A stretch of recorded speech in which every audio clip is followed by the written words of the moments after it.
Apprendre à disparaître est aussi important qu'apprendre à être dans la vie de quelqu'un. Cependant, pour pouvoir disparaître de la vie de quelqu'un qui te néglige, ne te considère pas, encore moins t'apprécie ou te valorise, deux ingrédients sont nécessaires, la dignité et la fidélité à soi-même. Que se passe-t-il quand tu n'es plus là? On te valorise. Que se passe-t-il quand tu donnes trop de toi? C'est simplement du gaspillage.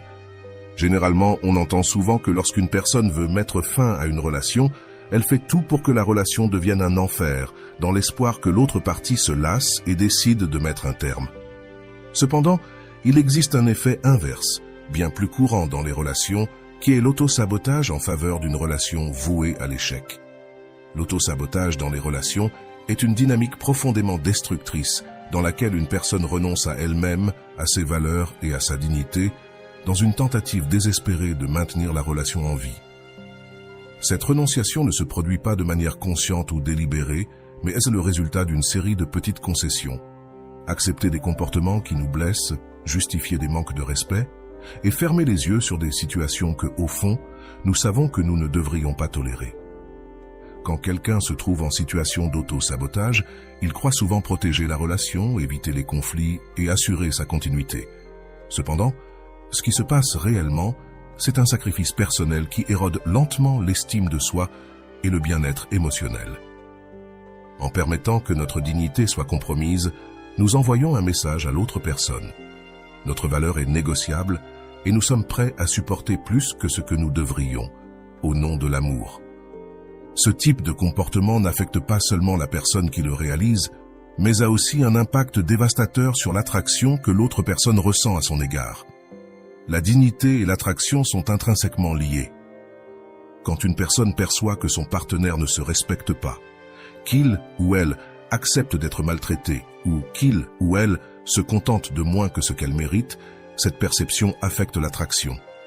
La personne autrefois perçue comme précieuse et digne de respect commence à être vue différemment, ce qui ternit inévitablement l'attraction et met en danger la possibilité d'un véritable amour. Le véritable amour et l'attraction ne résultent pas uniquement d'émotions intenses ou d'une connexion initiale. Ils se construisent sur la base de la manière dont nous nous percevons mutuellement. Si une personne commence à voir son partenaire comme quelqu'un qui s'auto-sabote, il est probable que l'étincelle initiale s'éteigne. La dignité est, en ce sens, le pilier sur lequel repose une relation saine et durable.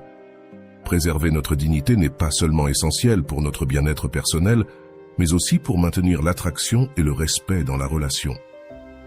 Céder à la tentation d'accepter l'inacceptable peut sembler une solution rapide pour éviter les conflits ou maintenir la relation à court terme.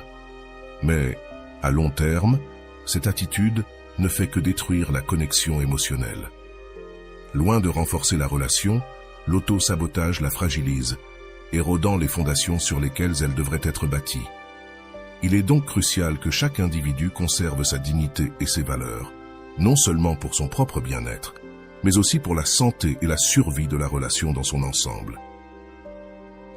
L'auto-sabotage est, en essence, une renonciation à soi-même. Et cette renonciation ne conduit jamais à un résultat positif. Plutôt que de nous rapprocher de nos objectifs d'amour et de connexion, elle nous en éloigne, créant un cycle d'insatisfaction et de douleur. Pour rompre ce cycle, il est fondamental de reconnaître l'importance de notre propre valeur et dignité, et d'agir en conséquence, en protégeant ces aspects essentiels de notre identité dans toutes nos relations. Le plus ironique dans tout cela, c'est que l'auto-sabotage fonctionne comme l'antagoniste des relations. Si ce qui attire le plus une personne est le mystère, l'ambiguïté, l'auto-sabotage est son opposé. En d'autres termes, si tu veux qu'une personne cesse de t'aimer, la première chose à faire est de s'auto-saboter en renonçant à ta propre dignité. À l'inverse, si tu veux l'attirer, tu dois commencer par conserver ta propre dignité, ou ce que j'appelle la fidélité à soi-même. La fidélité à soi-même est, sans aucun doute, une recette du succès. Tandis que le sabotage fait que tu perds l'autre personne, et encore plus toi-même. Cela dit, perdre quelqu'un n'est pas aussi grave que de te perdre toi-même. Sacrifier sa propre dignité pour une autre personne est dès le départ une recette contre toi-même. C'est comme cracher en l'air et prétendre que la salive ne te retombera pas dessus. Littéralement, elle te retombera dessus. C'est ici que réside l'art de savoir disparaître, de savoir partir quand tu sais que ta dignité est prioritaire. Tu ne peux pas et ne dois pas rester dans un endroit où l'on ne te traite pas avec respect. Cela ne sert à rien de prononcer un discours sur l'amour-propre si de toute façon tu le ruines par tes actes. Tes actions doivent être en accord avec ce que tu crois déjà. Ainsi, disparaître n'est que l'effet d'une cause solide, la fidélité à soi-même. En fait, si tu y réfléchis, renoncer à toi-même équivaut à revenir à une phase infantile, où, adolescent, tu te transformes en un produit ou une marchandise sociale pour t'intégrer, pour plaire à la personne qui t'attire, pour devenir une copie défectueuse de quelqu'un qui, lui, attire. Littéralement, tu changes totalement et tu reçois le coup de réalité le plus cruel lorsque ton partenaire te dit « Je te quitte parce que tu as cessé d'être toi-même.